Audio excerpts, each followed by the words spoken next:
picture this. It's 1977, disco's everywhere, and humanity is about to launch something incredible. Two spacecraft, Yeah. Voyager 1 and 2. Destined to become like our farthest-reaching emissaries. It really is a story of audacious dreams and groundbreaking discoveries. And a message in a bottle. Yeah, tossed into the cosmic sea. Welcome to Cosmos, in a pod, the Space and Astronomy series. Please like, comment, share.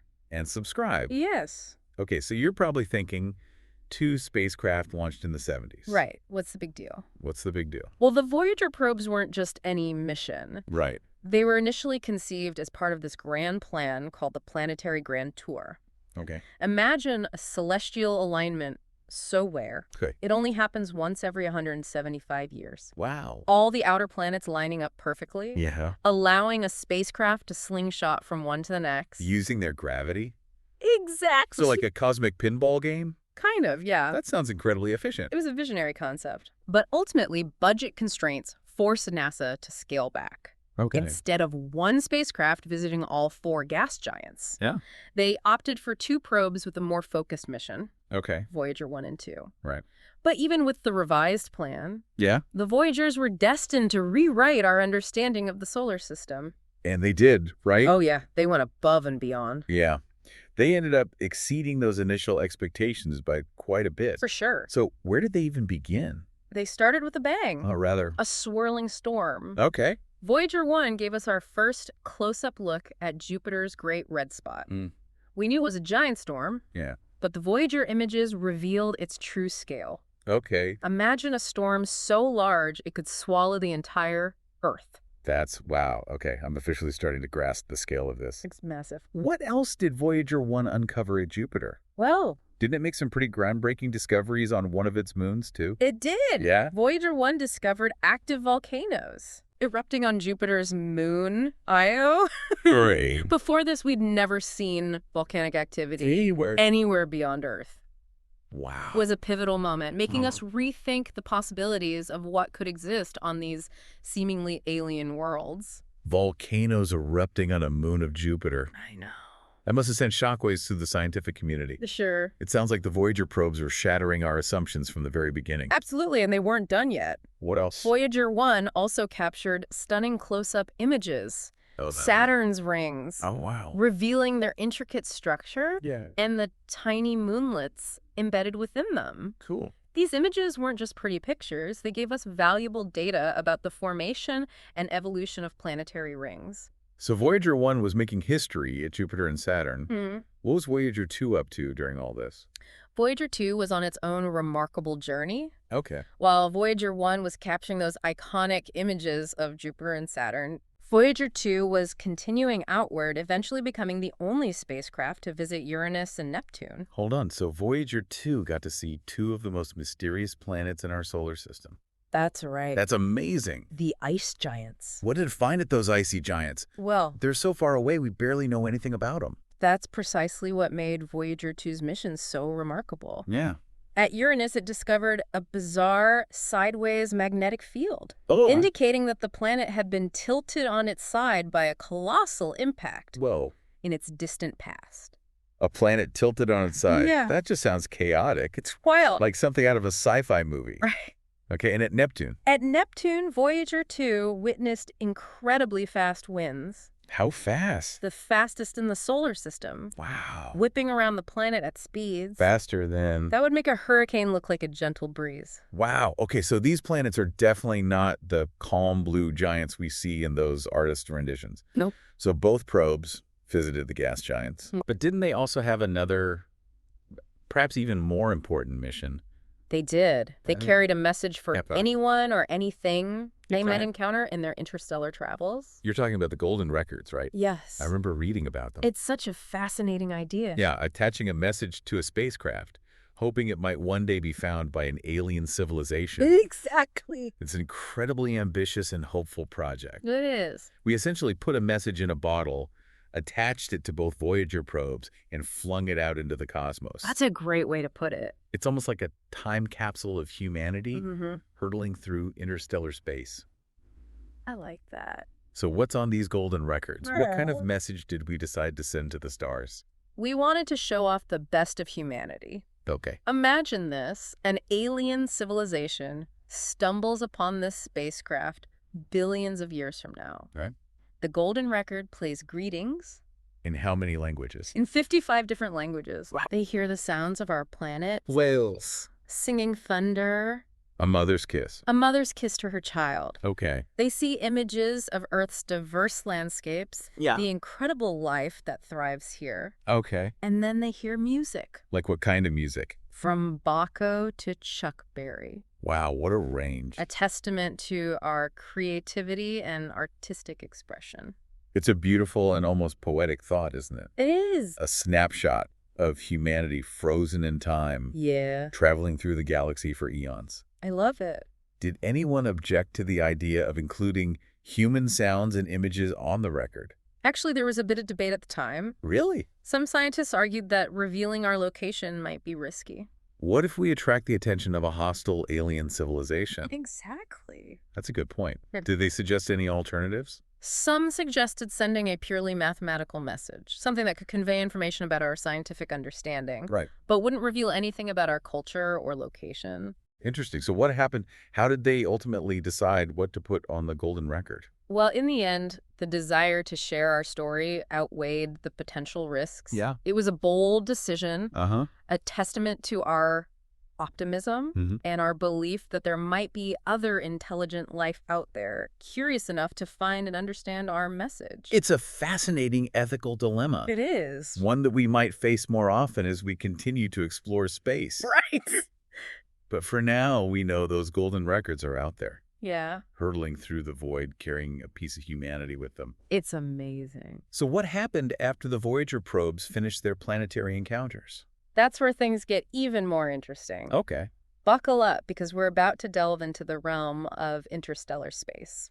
All right, let's go. After their grand tour of the gas giants, the Voyager probes weren't content to just hang around. Right. They embarked on a new phase of their journey, one that would take them farther than any human-made object had gone before. The interstellar space. Interstellar space, it sounds so vast and mysterious. It is. What exactly is it? Right. What makes it different from, say, the space between planets? Well, you're right. It is incredibly vast and mysterious. Yeah. Imagine this. You have our solar system with the sun at the center. Okay. All the planets orbiting around it. That's interplanetary space, Okay. where the sun's influence reigns supreme. Right. But beyond the planets, extending far, far outwards, Yeah. is a region where the sun's magnetic field and solar wind weaken, and the environment becomes dominated by particles and radiation from other stars. Okay.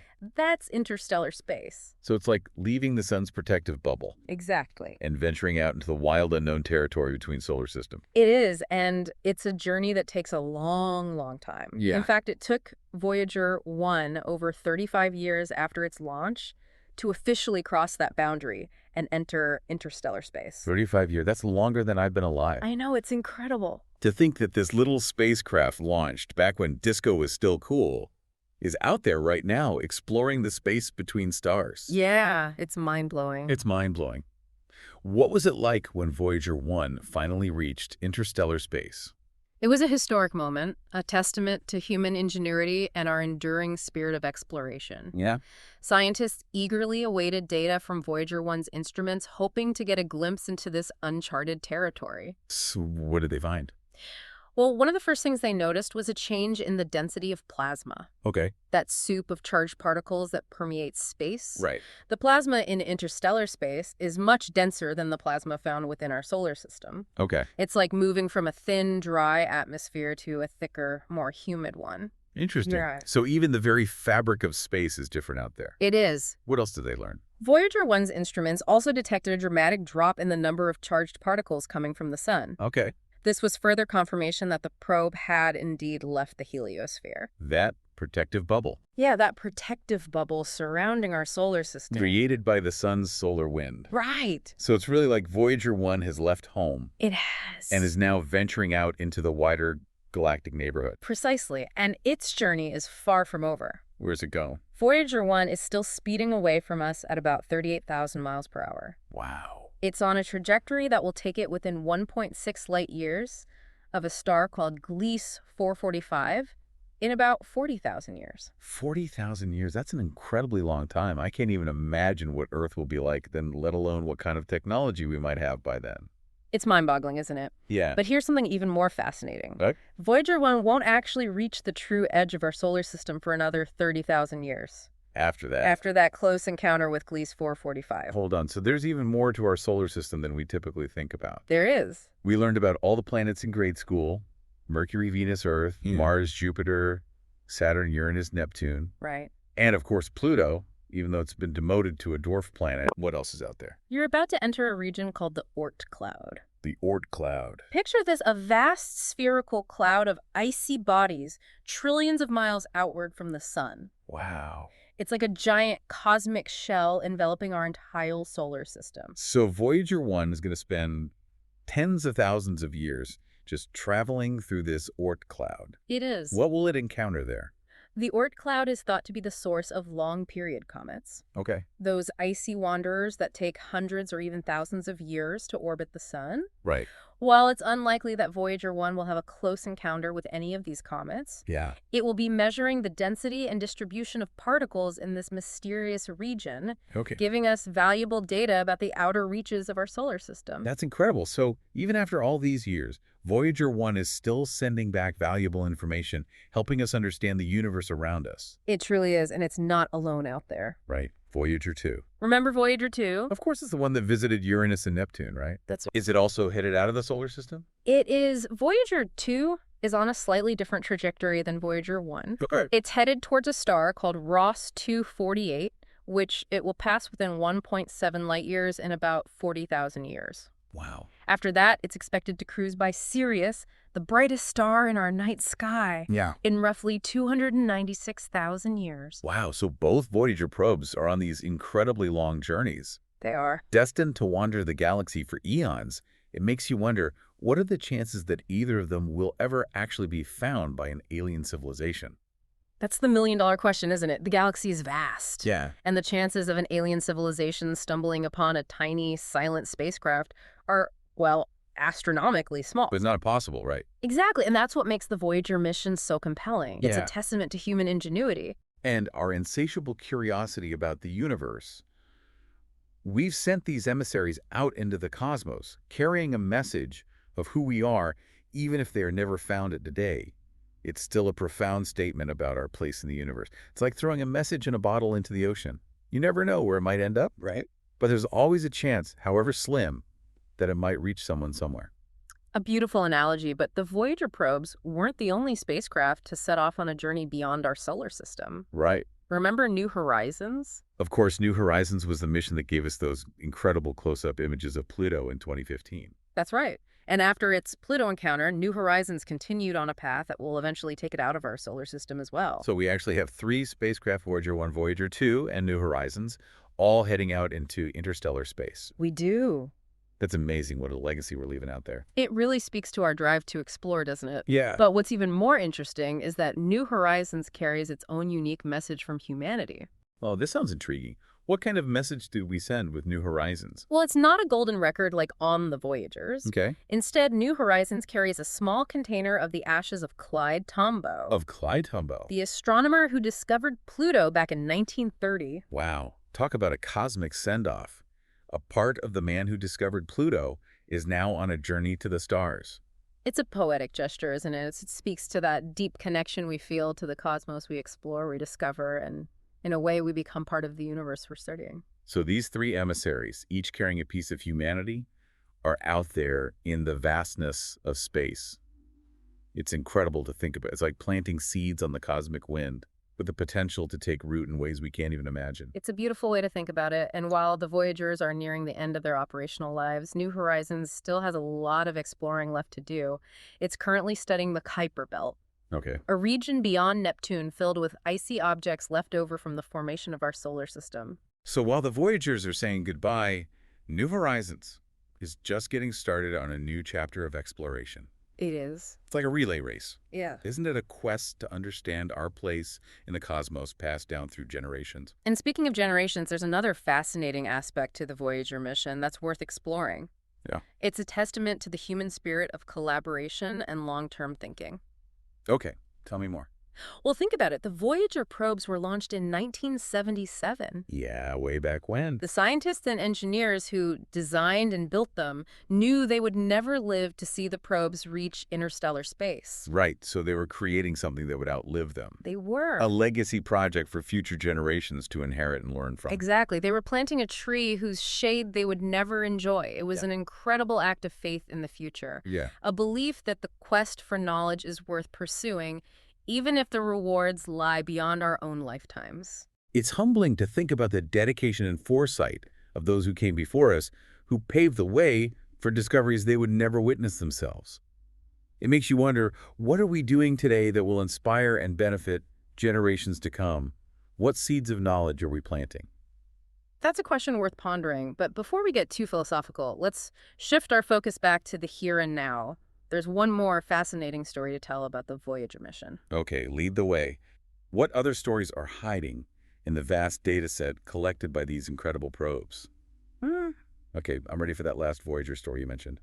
What is it? Remember how we talked about the heliosphere, that protective bubble created by the sun's solar wind? Yeah, it's like our solar system's personal force field, shielding us from harmful radiation from interstellar space, right? Exactly. And as the Voyager probes journeyed outward, they were actually able to study the heliosphere in ways we could never do from Earth. So they became probes not just of the planets, but of the very fabric of our solar system's protective bubble. That's incredible. What do they find out there at the edge of the sun's influence? Well, one of the most surprising discoveries was that the heliosphere isn't a perfect sphere as we once thought.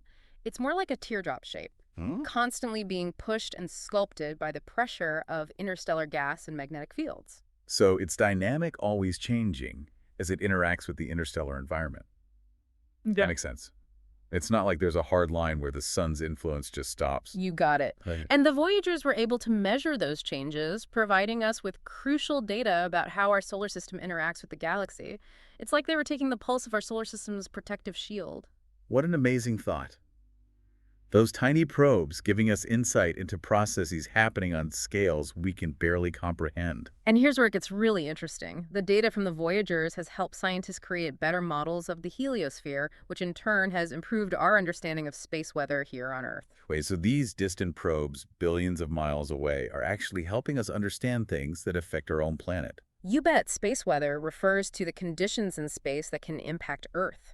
Things like solar flares, those bursts of intense energy from the sun, and coronal mass ejections, which are like giant bubbles of charged particles that the sun blasts into space. I remember reading about how these solar storms can disrupt satellites, power grids, and even radio communications. They can cause all sorts of havoc. Absolutely. And by studying the heliosphere and how it interacts with the interstellar medium, we can better predict and prepare for these events. The data from the Voyagers, along with data from other spacecraft, is helping us paint a more complete picture of how space weather works, allowing us to protect our technology and infrastructure here on Earth. So in a way, the Voyagers are still protecting us, even from billions of miles away. It's like they're giving back to the planet that launched them on this epic journey. That's a beautiful way to put it. And it really highlights this interconnectedness of everything in the universe, doesn't it? What Wow. happens out there in interstellar space can have real impacts right here on Earth. It makes you realize that we're not just inhabitants of this planet, we're citizens of the cosmos.